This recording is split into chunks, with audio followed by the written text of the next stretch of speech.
Friends, நான் உங்கள் GS family. எல்லோரும் நல்லா இருக்கீங்களா? நான் இன்றைக்கி மார்னிங் பிரேக்ஃபாஸ்ட் லஞ்ச் பண்ணுறதுங்க. அதுக்கு பார்த்திங்கன்னா பச்சைப்பயிர் குழம்பும் நம்ம தோட்டத்தில் எடுத்த நம்ம வீட்டில் விளைஞ்ச பச்சை கீரைங்க, தண்டு கீரை. இது நான் ஏற்கனவே ஷார்ட்ஸ் போட்டிருக்கிறேங்க, அறுவடை பண்ணது. இது தண்டில் நார் எடுத்துகிட்டு நல்லா இலசாக இருக்குங்க. இது பொரியல் பண்ணிக்கலாம். இன்றைக்கி நல்லா இருக்குங்க டேஸ்ட்டு. எந்த ஒரு மருந்தும் இல்லாமல் நம்மளுக்கு இயற்கையாக விளைஞ்சதுங்க. இது ரொம்பவும் நல்லது உடம்புக்கு. நீங்கள் இடம் இருக்கிறவங்க கொஞ்சம் இந்த மாதிரி கீரை வகைகள் போட்டு மருந்து இல்லாத ஒரு கீரைகளை சாப்பிடுங்க, உடம்புக்கு ரொம்ப நல்லது. இது எப்படி பண்ண போகிறோன்னா எல்லாருக்குமே நிறைய பேருக்கு தெரிஞ்சிருக்குங்க. தெரியாதவங்க இந்த வீடியோ பார்க்க விருப்பம் இருக்கிறவங்க பாருங்கள். பார்த்திங்கன்னா இது ஃபுல்லாக நான் வாஷ் பண்ணி கட் பண்ணி வச்சுருக்கிறேன். தண்டு நார் எடுத்துகிட்டு கட் பண்ணியிருக்கேன். அதே மாதிரி கீரையும் நைஸாக அரிஞ்சிக்கிட்டேன்.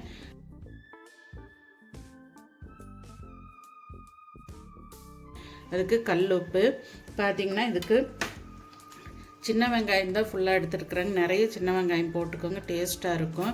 வரமிளகாய் காரத்துக்கு தகுந்த மாதிரி கிள்ளி போட்டுக்கோங்க. அதுக்கடுத்து பூண்டு கடைசியாக இடித்து போட்டுக்கோங்க.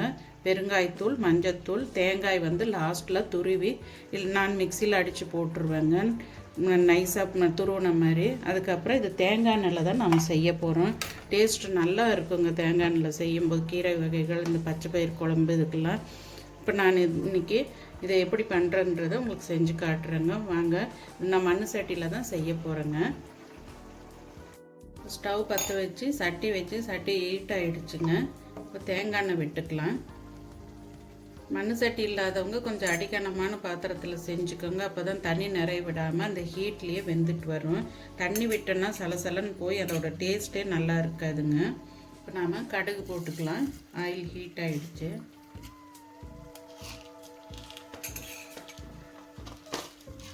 இப்போ இதுலேயே உளுந்து போட்டுக்கலாங்க. எனக்கு இது ஒரு செடி வந்ததுங்க. அந்த செடியோட விதை வர வரைக்கும் விட்டுட்டு இந்த விதையை எல்லா இடத்துலையும் தட்டி விட்டேங்க. தட்டி விட்டுட்டு இப்போ தண்ணி விட்டுட்டே இருக்கிறதுனால அந்த விதைகள் அப்படியே ஒரு செடியாக முளைச்சி நம்மளுக்கு விதை எடுத்து வைக்கணுன்ட்டு கூட இல்லைங்க. இந்த செடிகளை விதை அது உதிர்ற வரைக்கும் விட்டுட்டு, இல்லைன்னா நீங்கள் வேரோட பறித்து கூட நீங்கள் அந்த விதையோட மண்ணில் விடுற மாதிரி போட்டு வச்சுருங்க, அது காயிற வரைக்கும். சீரகம் போட்டாச்சுங்க. அடுத்தது பெருங்காயத்தூள் போட்டுக்கலாம்.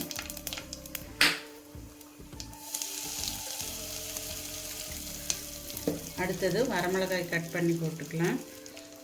விதை சாப்பிட மாட்டேங்க குழந்தைங்களுக்கு, விதை வந்தால் கஷ்டம்னா உதறிக்கு போட்டுக்கோங்க. இப்போ சின்ன வெங்காயம் போட்டுக்கோங்க.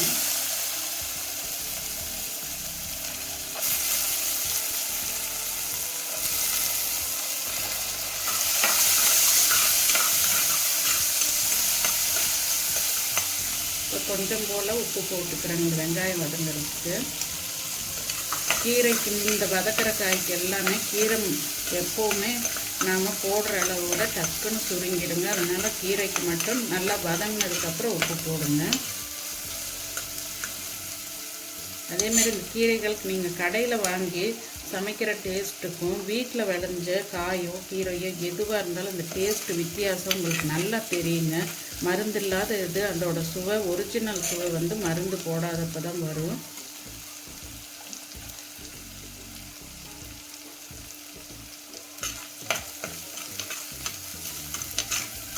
ஓரளவுக்கு வதங்கினதுக்கப்புறமே கீரை போட்டுடலாங்க. ஏன்னா ஃபுல்லாக வதங்கணுன்ட்டுல நாம் கீரையும் வதக்க தான் போகிறோம், அதோடு சேர்ந்து இதுவும் வதங்கிடும். இப்போ இந்த அளவுக்கு இருக்கிறது கண்டிப்பாக நல்லா சுருங்கிடுங்க.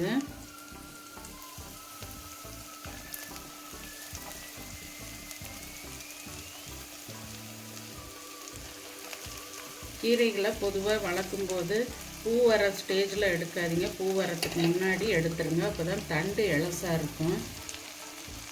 பாருங்கள், இவ்வளோ தடிமனாக இருந்தாலும் நம்ம நகம் வச்சாலே நல்லா நம்மளுக்கு ரெண்டாயிடுது பாருங்கள். இந்த பக்குவத்தில் போட்டால் சாப்பிட்றதுக்கும் நல்லாயிருக்கும். இதோட புளிக்குழம்பு, காரக்குழம்பு இதெல்லாம் ரசம் வைக்கும்போது இந்த பொரியலுக்கு நல்லா இருக்குங்க.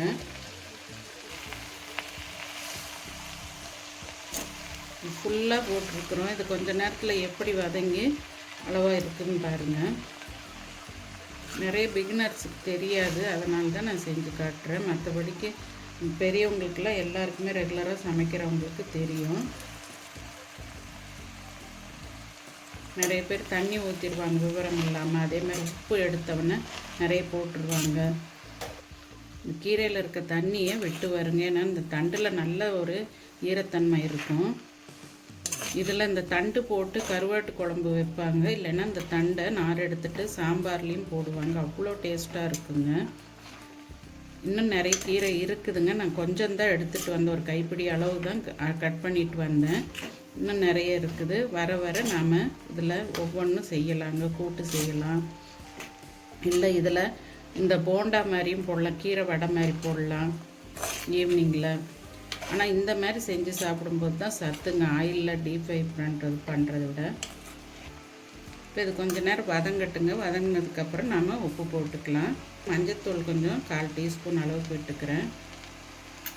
பூண்டு வந்து 3/4 பதம் இதெல்லாம் பக்குவம் ஆனதுக்கப்புறம் இடித்து போடுங்க, நல்ல மணமாக இருக்கும். ஸ்டார்டிங்கில் எண்ணெயில் போட வேண்டாம். பாருங்கள், நம்ம ஃபுல்லாக போட்டது எந்த அளவுக்கு சுருங்கி வந்திருக்குன்ட்டு, நீரும் விட்டு இருக்குது.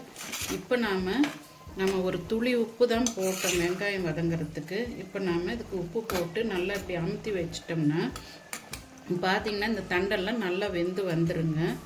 சின்ன ஸ்பூனில் ஒரு 1/2 டீஸ்பூன் அளவுக்கு போடுறேங்க.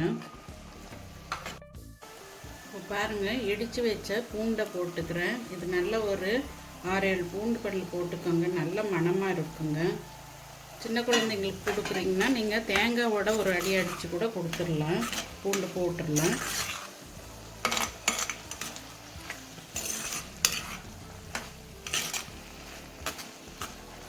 தண்டெல்லாம் நல்லா வெந்துருச்சுங்க. இப்படி கரண்டியில் தொட்டாலே நல்லா நைஸாக ஆகுது பாருங்க.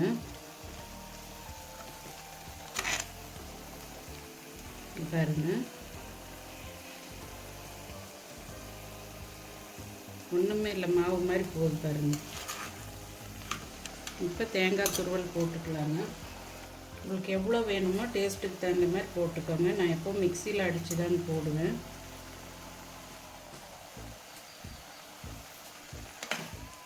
ஒரு சிலர் மிளகாத்தூள் போடுவாங்க. மிளகாத்தூள் போட்டால் அதுக்கு டேஸ்ட்டே மாறிடுங்க. அதனால தான் வரமிளகாய் கிள்ளி போடுறது. பச்சை மிளகாய் போடும்போது கீரையோடு சேரும்போது அது இருக்கிறது தெரியாமல் குழந்தைங்க சாப்பிட்ருவாங்க. எப்போவுமே முக்கால்வாசி வரமிளகாய் தான் போடுவாங்க. இப்போ இது 2 நிமிஷம் இருந்தால் போதுங்க. தண்டெல்லாம் நல்லா வெந்துருச்சு. தேங்காய் இதோடு சேர்ந்து வந்தால் போதுங்க. கீரையோடு தேங்காய் சேர்த்துக்கும் போது உடம்புக்கு அவ்வளோ நல்லதுங்க. வயிறு புண்ணு இருந்தால் ஆற்றும். நம்ம தேங்காய் எண்ணெயில் தானே செஞ்சுருக்குறோம். மண் சட்டியில் செய்யும்போது டேஸ்ட்டு நம்ம செடியில் விளைஞ்சது, மருந்து இல்லாது மண் சட்டியில் செய்யும்போது அவ்வளோ டேஸ்ட்டாக இருக்குங்க. சூப்பராக ரெடி ஆகிடுச்சு கீரை. அவ்வளோதாங்க. நீங்கள் அப்படியே இதை எடுத்துக்கலாம். கொஞ்ச நேரம் ஆஃப் பண்ணிட்டிங்கன்னா இந்த ஹீட்டுக்கு இது நல்லா இன்னும் கொஞ்சம் நல்லா ஆகிடுங்க. போதுங்க. இதுக்கப்புறம் ஓவர் குக் பண்ண வேண்டாம். பாருங்கள் எவ்வளோ டேஸ்டானது, இயற்கையாக நாம் விளைவிச்ச கீரை. இந்த கீரை கடையில் வாங்கினா 20 ரூபா கிட்ட வருங்க. ஒன்றுமே இல்லை, ஒரு கைப்பிடி அளவு தான் எடுத்தேன். இந்த அளவுக்கு கிடச்சிருக்கு. இது கண்டிப்பாக ஒரு 5-6 பேர் சாப்பிட்ற அளவுக்கு தான் இருக்குதுங்க. நீங்களே இதே மாதிரி ட்ரை பண்ணி பாருங்கள். எப்படி வருதுன்றதை நீங்களே சொல்லுங்கள்.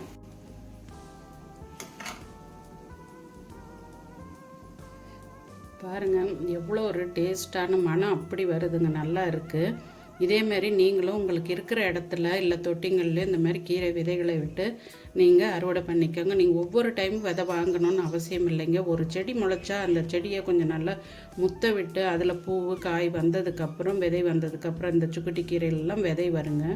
அந்த மாதிரி இருக்கிறதெல்லாம் அதுவாக விழுந்து பல செடிகள் உருவாகும். நீங்கள் உடனே ஒரு செடி வந்தால் அதை கம்ப்ளீட்டாக நீங்கள் அறுவடை பண்ணக்கூடாது. ஃபஸ்ட்டு செடியை விட்டுருங்க. அதுக்கப்புறம் அதுவே விதை விழுந்து நீங்கள் மழை வரும்போது இல்லை தண்ணி விடும்போது ஆட்டோமேட்டிக்காக அந்த கீரையெல்லாம் விளைஞ்சி வந்துடுங்க. அவ்வளோ ஒரு மணமாக இருக்குது. நீங்களும் இதே மாதிரி ட்ரை பண்ணி பார்த்துட்டு எப்படி இருக்குன்றதை சொல்லுங்கள். பாய். அடுத்த வீடியோவில் பார்ப்பாங்க.